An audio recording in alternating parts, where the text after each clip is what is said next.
예, 반갑습니다. 데이터 형식에 대해서 해보도록 하겠습니다. 제가 여기 노란색을 칠한 이유는 상당히 개념적으로 중요하다라고 말씀을 드리는 거고요.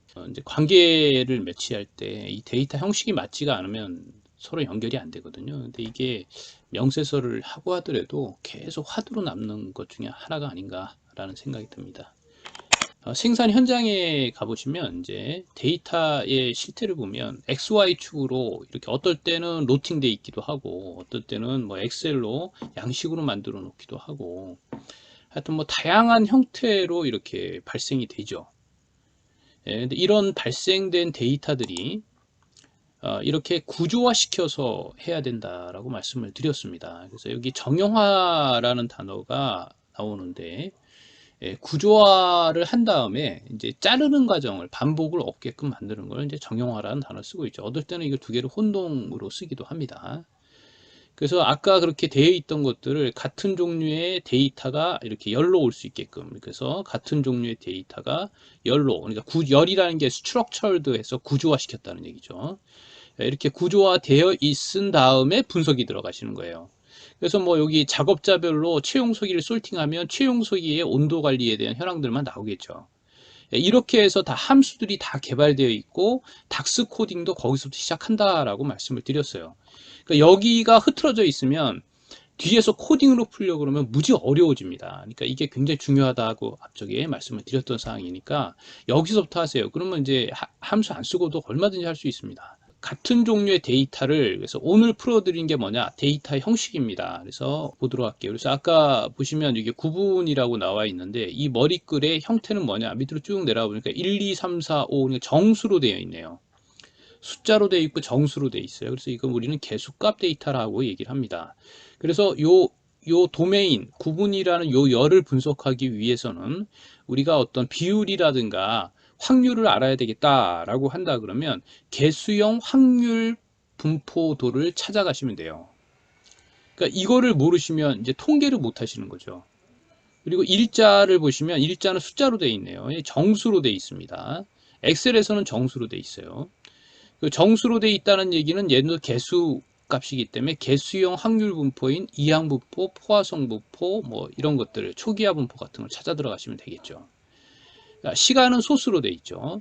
그러니까 이렇게 다 열로 돼 있는데 이 열에 들어가는 데이터 형식이 딱 맞아야 된다는 거예요. 근데 엑셀을 쓰다 보면 그렇지가 않습니다. 이런 생각도 없이 그냥 써놔요. 써놓다 보니까 온도 해가지고 65도 C 혹은 수량 해가지고 개, 몇 개, 혹은 킬로그램 이렇게 단위를 달아줘요. 그럼 단위를 달는 순간 얘는 문자가 되죠. 그럼 데이터 분석이 아예 안 되는 겁니다. 그러니까 이거를 엑셀에 가서도 정확하게 할 수 있도록 하셔야 되겠고 이걸 조금 더 체계적으로 나눈다 그러면 이제 이렇게 보시는 사항을 체계적으로 나눈다 그러면 우리 생산 현장에 특히 품질 관리하시는 분들은 이게 한눈에 확 들어올 거예요. 그러니까 데이터의 종류는 숫자와 문자로 나눈다. 숫자는 다시 정량값이라고 하고 이 정량값은 정수와 소수로 나눈다. 그래서 정수를 개수값이라고 그러고 소수를 계량값이라고 한다. 이상값, 연속값이라 continuous value라는 단어를 쓰고 있다. 이거 한눈에 들어올 겁니다. 그러니까 우리가 배웠던 거에다 엎어쓰기를 하셔야 돼요. 새로운 게 없어요. 산수만 하시면 다 할 수 있어요. 근데 왜 그걸 새로운 것처럼 얘기를 하느냐? 그래야지만 컨설턴트들이 돈을 받거든요. 그러니까 새로운 뭔가 다르다라고 자꾸 얘기를 해줘야지만 근데 사실 보면은 숫자입니다. 다 숫자. 숫자 아니면 문자로 이루어져 있는 것들이기 때문에. 근데 이거를 우리 통계학에서는 또 달리 얘기합니다.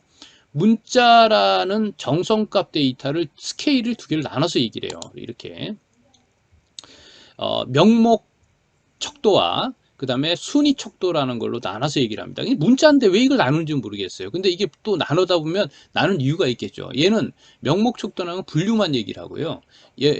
순위 척도라는 건 분류 플러스 순위까지 나타낼 수 있는 것들이죠. 그렇죠? 이게 품질관리 기술사 문제입니다. 얘까지 들어가면서 쓰라는 게 25점짜리인가 10점짜리인가 문제입니다.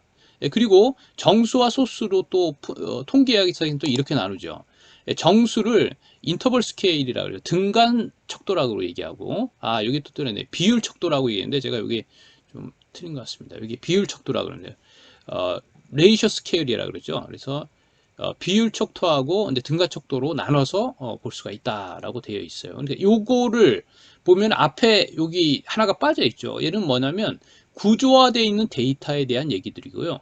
그럼 밑에 보시면 비구조화되어 있는 데이터가 또 있겠죠. 예, 그거는 뭐냐? 이제 여러분들이 알고 있는 SNS라든가 그 구글이라든가 이렇게 검색어라든가 혹은 댓글이라든가 뭐 이런 것들이 되겠죠. 예, 이런 것들이 결국은 분석을 하려고 그러면 구조화 시켜줘야 됩니다. 예, 구조화 시켜줘서 저희가 처리를 해줘야 되겠죠. 이게 NoSQL에서 not only SQL이라는 단어가 나오는데 그것도 결국은 이거를 기본으로 깔고 들어가요. 그러니까 우리 데이터 모델링을 깔고 들어갑니다. 그게 나온 다음에 얘가 나왔기 때문에 결국은 이쪽 코어 쪽으로 들어가게 돼 있다라고 보시면 되겠죠. 자, 다음 시간에는 이걸 가지고 저희가 한번 현장에 있는 걸 가지고 데이터 유효성 검사라는 엑셀 기능을 가지고 한번 해보도록 하겠습니다.